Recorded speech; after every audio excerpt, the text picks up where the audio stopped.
Northwestern game, you made a point in the locker room to say we're not going to celebrate this one too much and have a business-like approach. Is that carried over the way you'd hope with the last Yeah, I think the guys have been locked in these last couple days. You know, yesterday we didn't go too long or hard just because it was the day after a game. We went a little harder than we normally do because it was an early one. But we're back to early practices now with school back in session. Today we got them up and down as we always do after a lighter day. And, you know, just a quick update on Juwan. He did some work mostly in the half court. So it'll be a day tomorrow where we'll test him a little bit more and shoot around and see where he is. But he did not get any up and down full court reps today, and where he's getting a little bit of extra work right now, non-contact, and then we'll see where he is. But he's doing significantly better than where he was even the last couple days, and obviously when it happened at Rutgers when he was in a boot and on crutches and putting no weight on it. So we feel good about where he is, but we want to be smart at the same time. So it'll be a game time decision with Juwan tomorrow.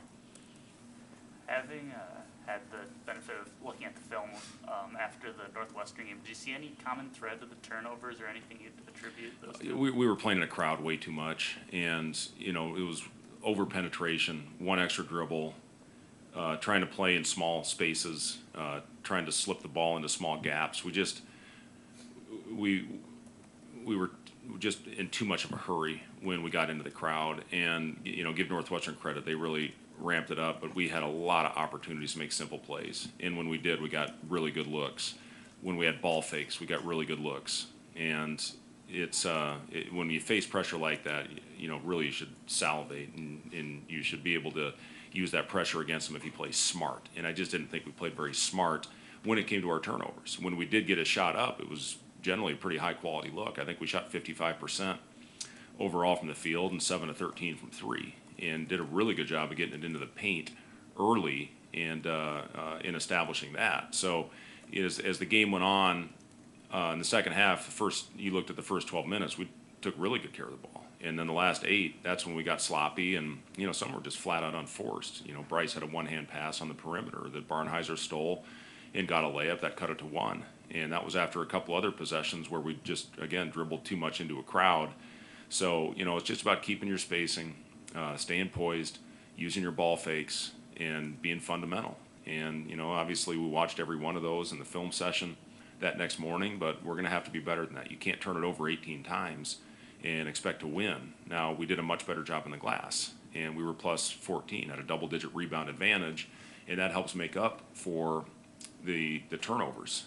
And the other thing we did, when we made simple, solid plays, I mean, we had 18 assists in that game, and I think 12 and 16 baskets in the first half. So, you know, it's about just doing the things that make you successful. You don't have to go out there and hit home runs. You hit singles and make the right play, and generally good things happen. Against a team like Ohio State, who's about as efficient as they come, how much more does that emphasize that need to value the basketball and make those smart decisions? Yeah, it's going to be important. They've got great size and physicality, and that shows with their numbers. When you look at their analytics, they're top 30 in the country in offensive rebound percentage, and you know, I'm sure I know they watched the film when we played Rutgers, and Rutgers gets 25 offensive rebounds on us. So we're going to have to do a better job early of going out there, similar to what we did against Northwestern, and controlling the glass. And if we do that, we're going to have a chance.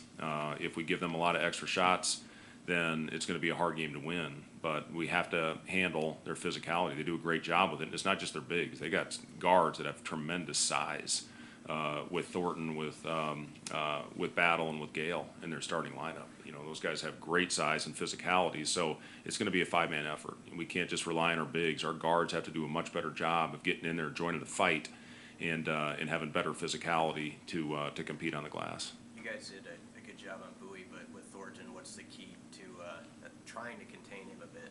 Yeah, and a totally different player than Bowie. You know, leading them in assists, leading them in points, leading them in steals. It all starts with him. He's doing a great job. He's made unbelievable progress. You can tell how much he's worked on his game, and he is so good at getting to a spot and using his body and creating space, and either knocking out his mid-range shot or you know, rising up from three. So good finisher at the rim as well. He's a really, really complete player, and at 6'4", 6'5", 215, 220 pounds, puts a lot of pressure on your defense. So, we're just going to have to do the best job we can trying to keep him out of the paint and using physicality on him at all times. But he's a hell of a player. You guys saw a lot of battle last year. How much has he changed what Ohio State does, especially on offense? Yeah, he's playing really good right now. He's knocking down his shots at a high rate, over 40% from three, and he's got great athleticism. And they're using him really well. I think Chris does a good job getting those guys going, getting those guys shot. So we know who he is. We played against him a lot, and you just can't let him get comfortable. You have to contest everything at the level. He's got great size at 6'7", and he's a good finisher in the paint with size and athleticism. So again, just biggest thing is Northwestern. We talked about it. Almost isn't good enough. We were almost there in the first 4 threes that they made, but not quite there to the level to run them off the line. And you absolutely have to do that with Battle. In what ways have you seen Sam grow this year? In his second year in the rotation, and how it's gone for him. Yeah, Sam gave us great minutes defensively, and when you look back at that game, that was the role that we needed him to play, was go out there and just play hard-nosed, tough defense. You saw that run that he went on against Purdue, which was so important at the end of the first half to open up a double-digit lead. And I think he had a steal and hit a three and had a really nice reverse layup in that stretch. But what Sam needs to give us consistently and on a daily basis is a really good defensive effort, and he has done that. I've been really proud of how he has gone out there and taken pride in his defense. And it's multiple guys. It's not just guarding the ball. It's guarding shooters and chasing and running them off the line. He's got a scrappiness to him that this team needs. He gets loose balls for us, and he's been hitting timely shots. The last year and a half. So I'm really pleased and been proud of what Sam has done for this team.